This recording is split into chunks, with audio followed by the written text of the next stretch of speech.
Thanks so much for joining us today, Mitchell. Yeah. I'm really happy to have you to come on and talk about something because we have not at all addressed this aspect of harm reduction. We've talked a lot about, what happens if you're with a friend or by yourself and you need something like the fireside project, or we've talked about some other harm reduction and peer support techniques, but let's take a step back and talk about ensuring that the thing that you think you are taking is the thing you are taking. And of course, elephant in the room right now, we are not condoning any illegal activity. We are not recommending that you take any of these substances at home by yourself. However, we are realists and we know that things are going to be going on. And so, as with all harm reduction, the goal is to make it as safe as possible. So, Mitchell, if you could start off by telling us a little bit about Dance Safe and what you all do. Yeah. So Dance Safe really grew out of the California rave scene in the late 90s. So I'm the current executive director, but not the founder. I was, in high school at the time when Dance Safe was starting. It was started by E-Man, who's still involved, still does consulting with us, is still a very, very good friend, which we're, super lucky to have the founder of the organization still, providing his insight and knowledge and experience. And so he had actually tried MDMA when it was legal in the 1980s, like the early 1980s, and then had been away from sort of any drug using communities for a long, long time. And then in the late 90s, he was invited to a rave and he saw people who thought they were taking MDMA, but from his experience, it was very clear that like this was not the MDMA he had been taking when it was being distributed legally. There were groups in Texas that were actually, when it was legal, they were distributing MDMA basically on what we would call like a Tupperware model, like it was an MLM model of MDMA distribution. So you would invite all your friends over, everybody would try these, like they were like large wafers, like they didn't look like pills look like today. But they were still, 120 milligram doses. They were dose appropriate, but like large. They intentionally didn't want them to look like drugs, I think is the Sure. situation, right? So they look like a cracker almost.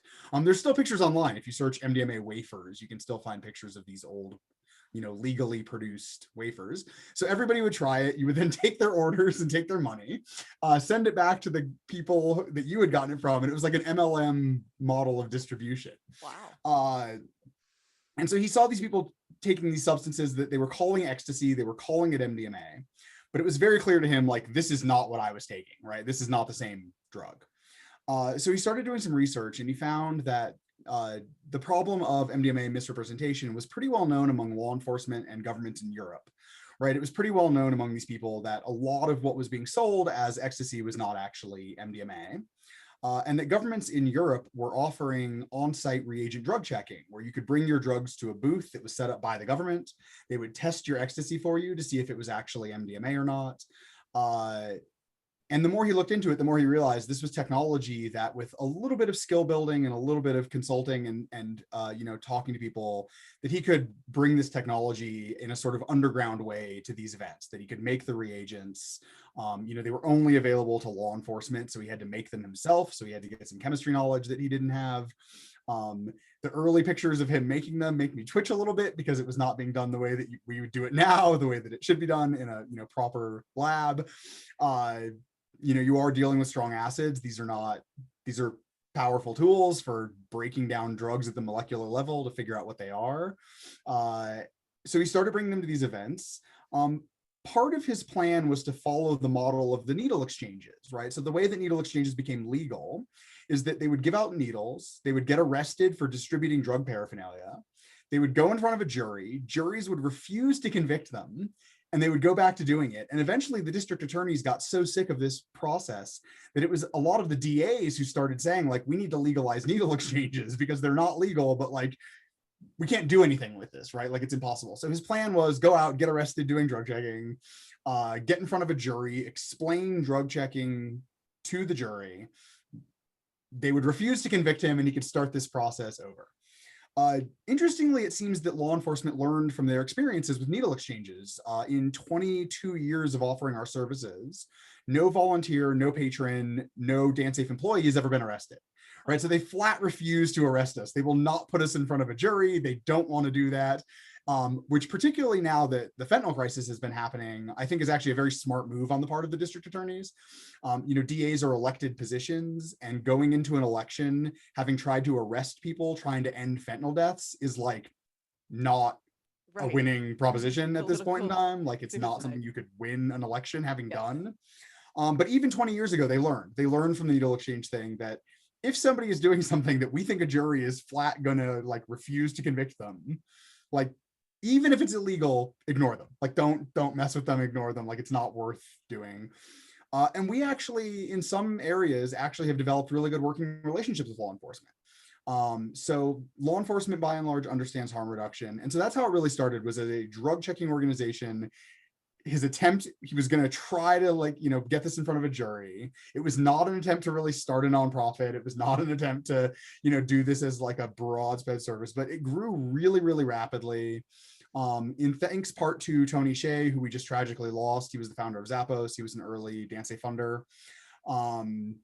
And so, yeah, it grew really, really rapidly to the point now where, COVID has obviously, it's hard to talk about what Dance Safe is right now because COVID has made things very strange. We have not worked an event in a year. Our first event is actually in 3 weeks. We have a large event going up it's an outdoor event that they're selling half capacity for. So everyone's vaccinated, so we're gonna go and see how it goes. But it's our first event in a year. I'm emotionally quite nervous, even if intellectually it's okay. But basically, we have chapters throughout the United States. And the year before COVID, we were set up at hundreds of events. So we did hundreds of events the year before COVID hit. And the way we really operate is on a chapter-based model. So we have local chapters that handle all of their local events. They are locally run, by and large locally funded through on-site donations. And then we have the national organization, which sort of sits on top and provides expertise, funding, infrastructure support, legal support. You have to make sure all of your logos are copyrighted. Otherwise they end up getting thrown on. We've had people try to sell like legal drug, like analogs, like throwing our logo on there. Like you got to think about these things, right? You have to protect your intellectual property.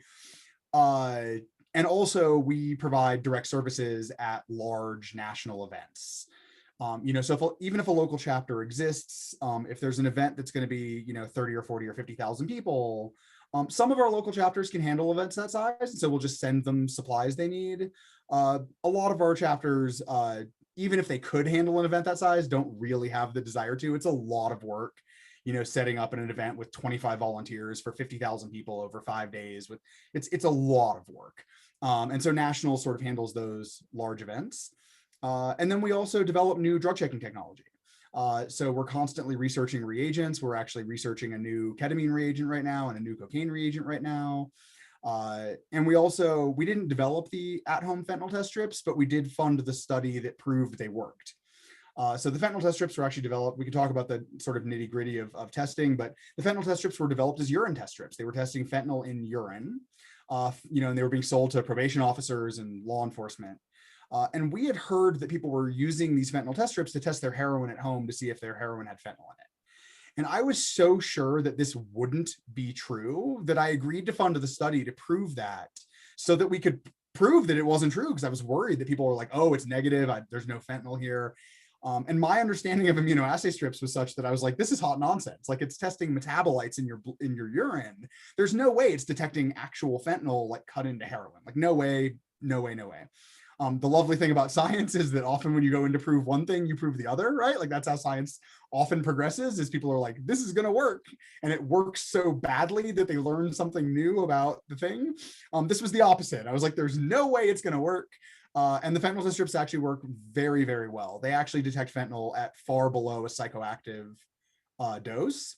And so sometimes you'll have an experience where someone's like, oh, I tested my cocaine. It said it had fentanyl in it. I did it anyway. I had Narcan. I had a friend there in case there was fentanyl in this. I did it anyway. And like, I didn't feel anything that felt like an opiate. And they're like, so the test strips don't work. And it's like, no, it worked. It just worked really well, right? It was way below a dose you would feel. But they're that sensitive. And so it's actually good to have something that's, if you're going to have sensitivity that goes too far on one side or the other, it's good to have it go too far on that side. So yeah, that's still a core service. Drug checking is still a core service, but we provide a ton of other things. We have an entire consent education program. We're sort of trying to move into the area of doing education around power dynamics as well, because this is a really common problem within the electronic music community where DJs or promoters don't realize that the unequal power dynamics is making this not a truly consensual interaction. Like in their minds it is, right? Like in their minds it's like, oh, like this is consensual, like the girl wanted this. And it's like, dude, like you're a 30-year-old superstar DJ. This is a girl who turned 18 3 weeks ago who's like super in love with your music. Like consent in that context is like maybe impossible, certainly not just like, hey, come back to my room, right? Right. We also give out hundreds of thousands of condoms, hundreds of thousands of pairs of earplugs every year, sunscreen, and drug education. So a whole host of harm reduction services. Nice. Well, Yeah. thank you for that intro, and I'm definitely going to get into the nitty gritty of some of those.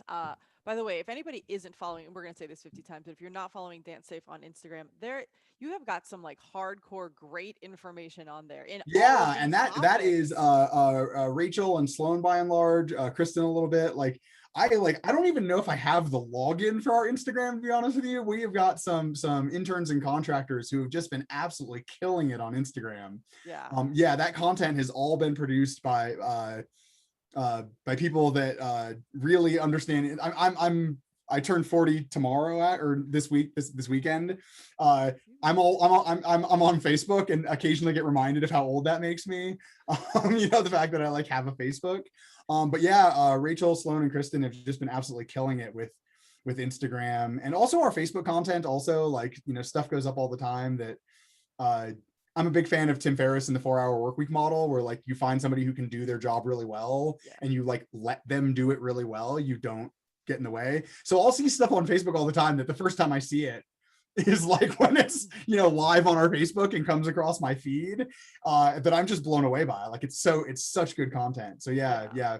For sure. And we're getting ready to launch on we're going to launch on TikTok too, because gotta part of the core part of harm reduction is meeting people where they're at. Yeah. And part of that, when the people who developed that phrase developed it, they really meant on like an intellectual and emotional level, right? Like if a person is an IV heroin user, you can't come in and be like, you should stop using heroin, right? That's not harm reduction.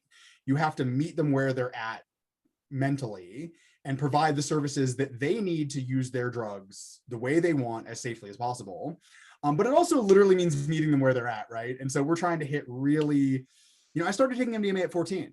I was very, very young when I started taking MDMA. And so like, finding people think like, oh, like you shouldn't be providing drug educations in high schools. It's like, no, like middle school, right? Like we need to get them before they get access to drugs. And by the time you're a freshman in high school, most people can get the drugs they're looking for, right? Like that's the sort of age when most people get access to those things.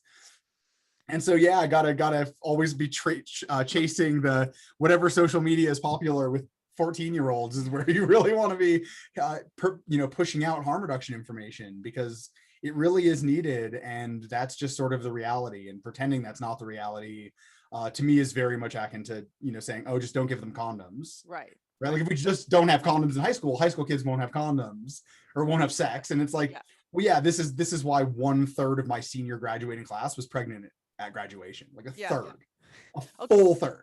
Okay, we're gonna focus, Michell. Yeah, sorry. Yeah. We are very focused here on the Plant Medicine Podcast. We want to talk now about why people would want to test their drugs. Right. What could be in there? What could be dangerous? Because I've seen, in all the editing I do of different articles, there have been studies showing how little MDMA on the street was actually pure MDMA. And let's talk, if you could talk, you mentioned fentanyl, but if you could talk about that and some of the other harmful things, because I think a lot of the ER visits are not because it's MDMA, it's for all the other additive things that are in there. Yeah, and unfortunately, the way the government tracks this makes it very hard to dig into the ER visits in particular. So we don't have a really good handle on what percentage of MDMA incidents are people who took too much MDMA, took real MDMA in a very hot environment, which is also quite dangerous, versus people who took other drugs that they thought were MDMA and ended up in the ER. That's not something that's tabulated separately. And in fact, MDMA is included in all other stimulant incidents.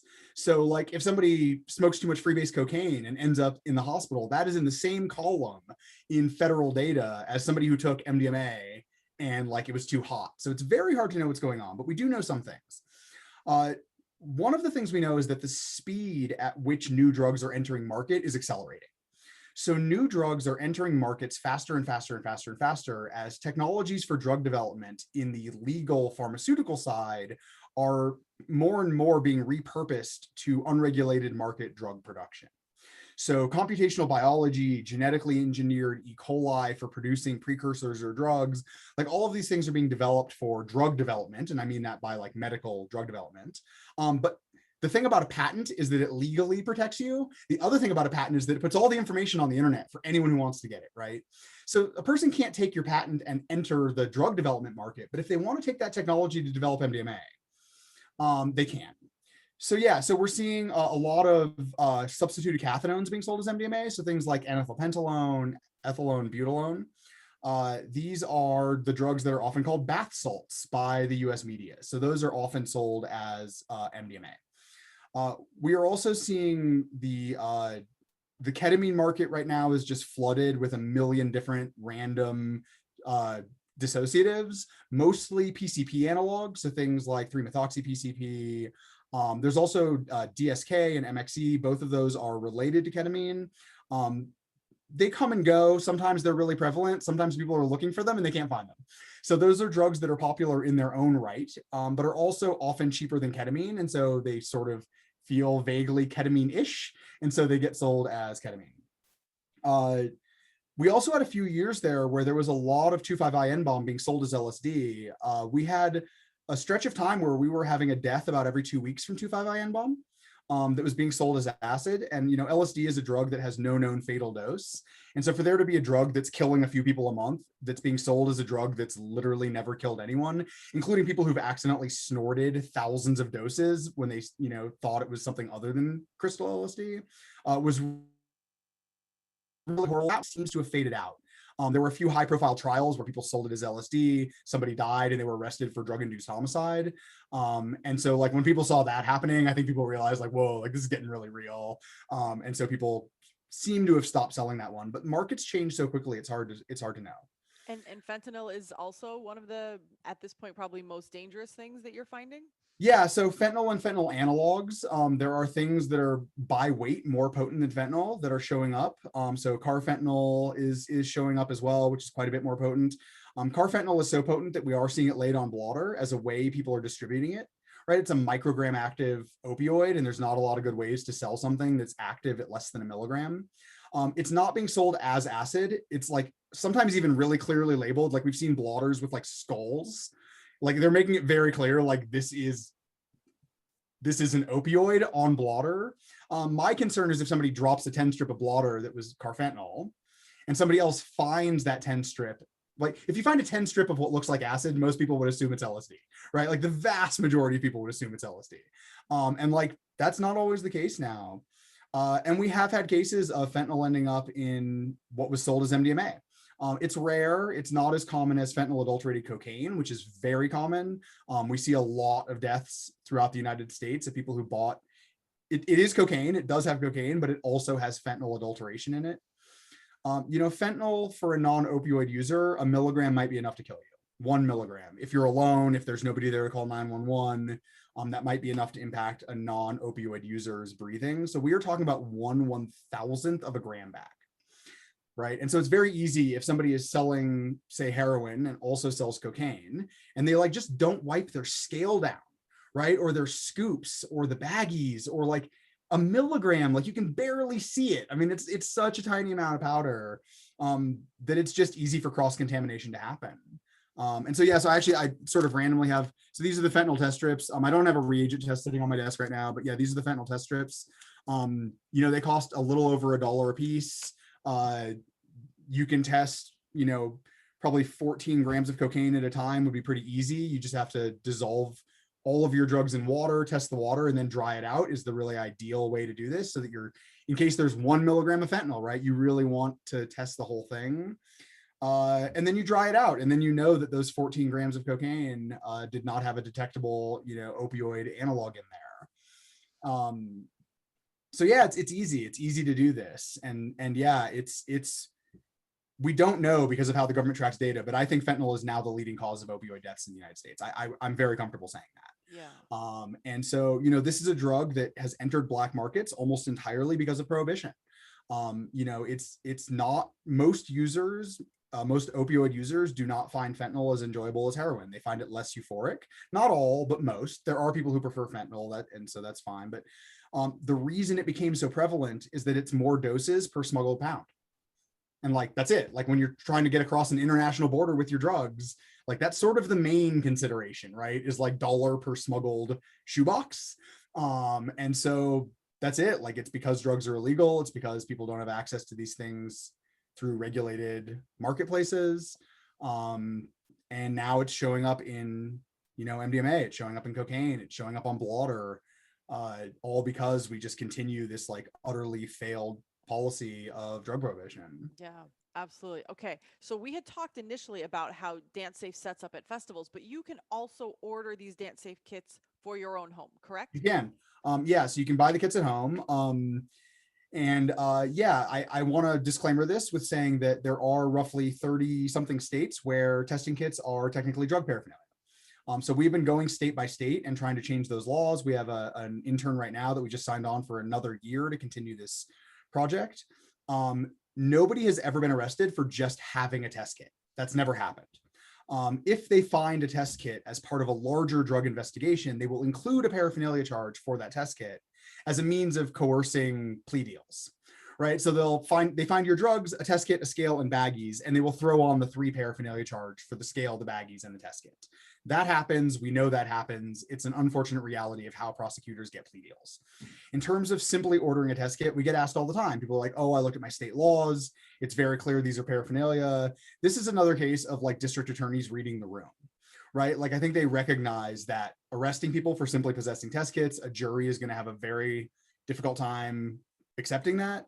DanceSafe would certainly provide legal help for anyone who was had arrested just for a test kit. Unfortunately, if you get arrested as part of a larger drug investigation, like that's a separate issue, right? If they found your several ounces of, like, we're not a legal defense organization, like that's not what we can't provide that service. It would be impossible considering there's a drug arrest every 50 seconds or something in this country. But no one's ever been arrested for a test kit. Like that's the reality. We ship them to all 50 states. If somebody really wanted to like push this issue, they would order a test kit from us and they would issue an arrest warrant for me. Like that's how they would do it, right? Sure. And so and the fact that they don't do that makes it very clear that they don't want to do that. They have no interest in that fight, which is very smart of them, because that would be the greatest fundraising win we have ever had, right? If like they arrested me for doing this, I'd end up on CNN. Like it would be awesome, but they won't do it. But yeah, you can order them at home. Okay. Okay, good to know. Now, can you tell us which drugs have test kits available for them? Yeah, almost everything. I mean, you can test for almost anything. And so it's a matter of figuring out which reagents you use. For all of the sort of commonly used substances, we have like a separate page on our website that explains what you need to use. If you're looking to test something that's a little more obscure, you can, so this is not a full, this is actually just the cocaine test kit. But basically the larger test kit charts will show you like all the reactions for different reagents. So you can literally just look at our chart, go through and figure it out, like which kits would be useful. Realistically, just ordering an 8-panel test kit and having all of our reagents is really handy, right? Like it lets you test a lot of different things. And as on principle, I always test with all 8, even if, so like ketamine doesn't react on most of our reagents. It just fizzles. But I still test on all of them, because then if something turns blue on one of them, I know there's something else going on, right? So a null reaction is actually still information. So I still use all 8 on everything I'm interested in testing, because sometimes it's like, testing like ketamine, testing like ketamine, testing like ketamine, testing. You get to the very last one and you're like, oh, something else is going on here, right? Like there's something else. So like maybe this is mostly ketamine, but like there's something throwing a blue like over here in Lieberman. So like what? Like there's something else that got thrown into the ketamine. Gotcha. And so yeah, I'm just a fan of going broad and just using you're using 2 milligrams of powder per test. We're talking about a very small amount of the overall drug. And so for me, just information is always important. So I just, I always use the fentanyl strips. I'll use everything I have. Yeah, no, that makes total sense. And when we're talking about when you said there's something for like basically all the drugs, I'm assuming you're talking about the synthetics. Correct? Yeah, although I don't always find synthetic and natural to be a super useful differentiator, but in this case it makes sense. Yeah, you can actually test mushrooms with an Ehrlich's reagent. It takes a long time to react.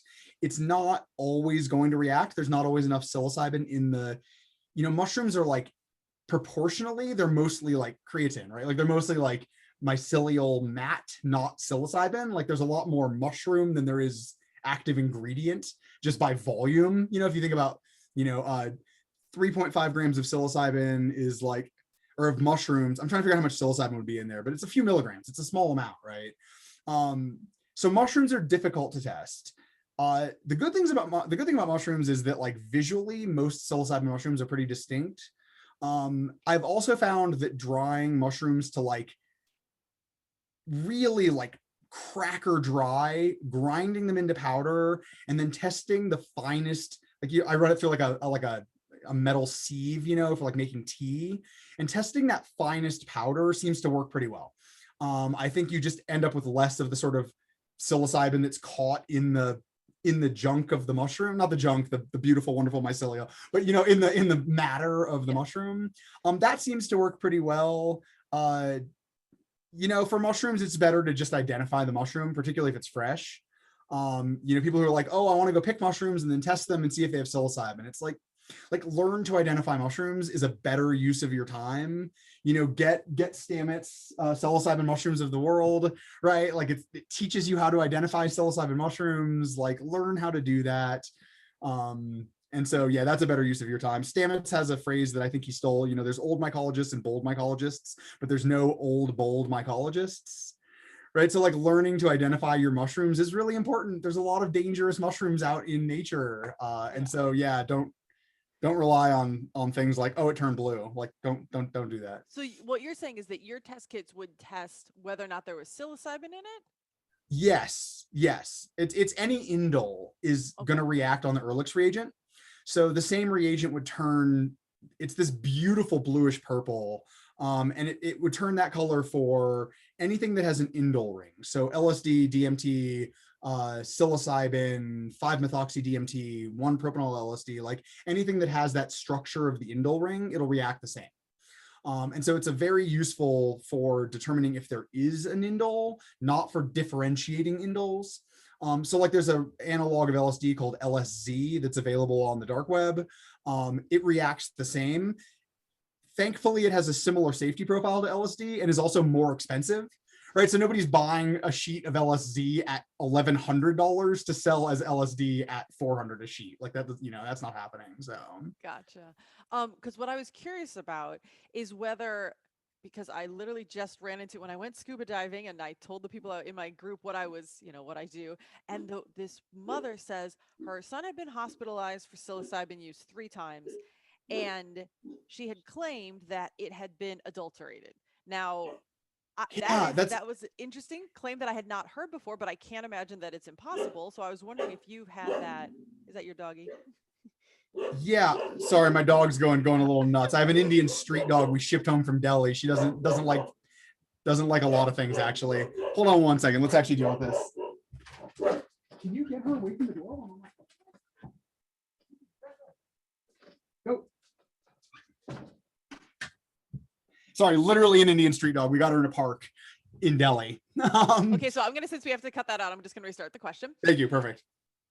So is it likely that psilocybin, coming as dried mushrooms or coming as a powder is very often tainted in some way or another? Yeah, it's super infrequent. It's something that I've heard a handful of reports of over the years. The idea that it would happen 3 times to the same person seems virtually impossible.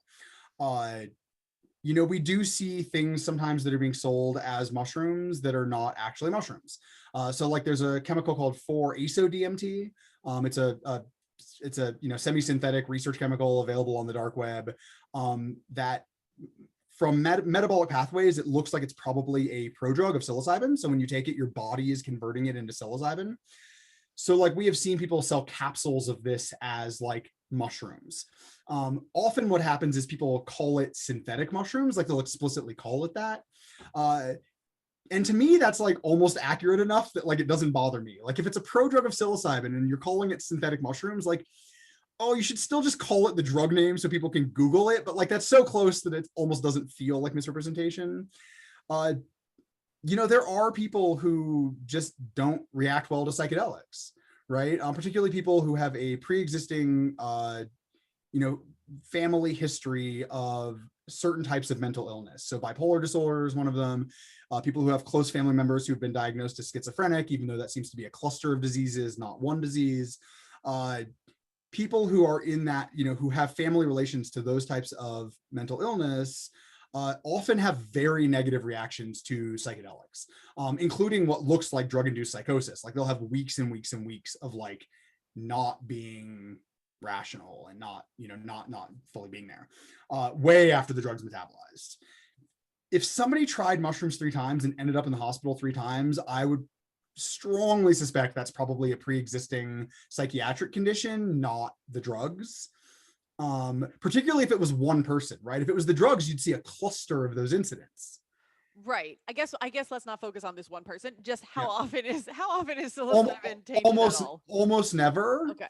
Is sort of the real answer. It's incredibly infrequent. And part of that is just that it's really easy to grow mushrooms at home.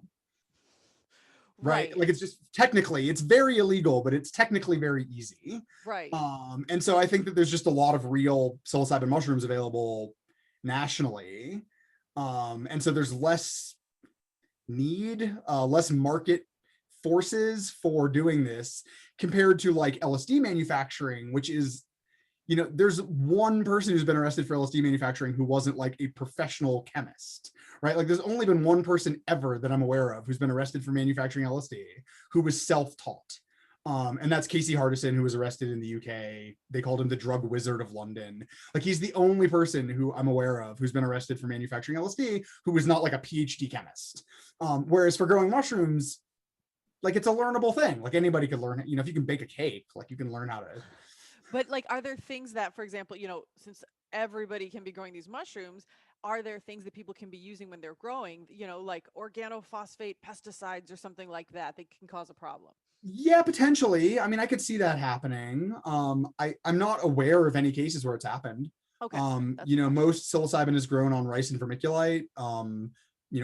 Corn kernels is another common growing medium right now. Organic corn kernels are like very easy to come by.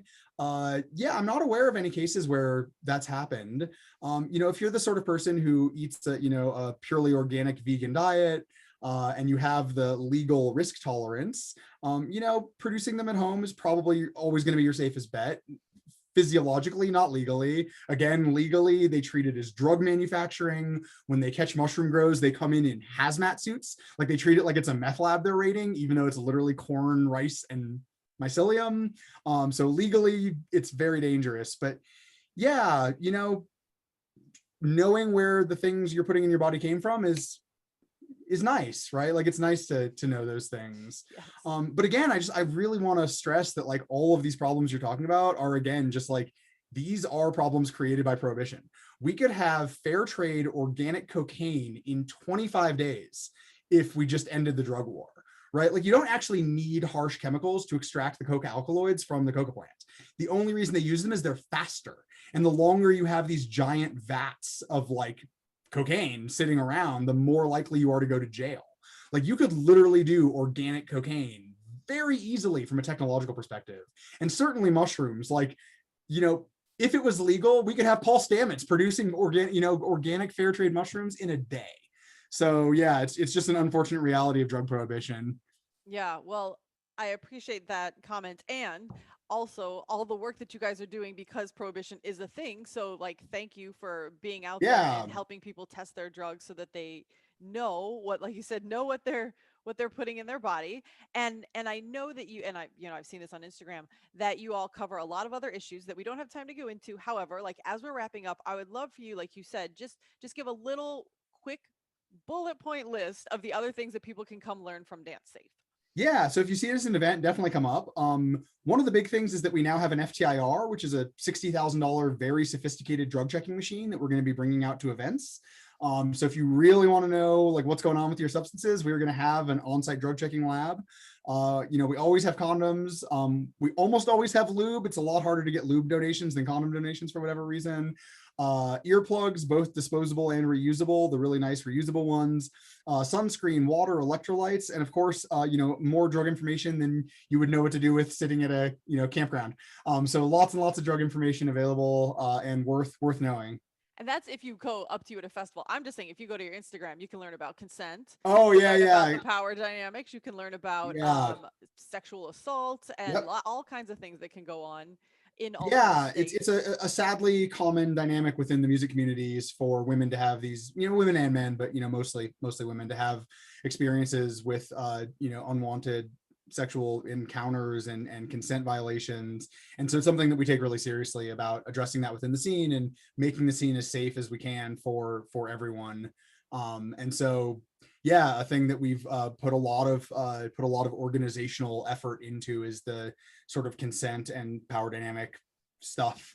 And so yeah, it's really super exciting time to watch DanceSafe expanding both the services we offer and also the drug checking nerdy stuff that I'm super into is getting more sophisticated. And yeah, it's great.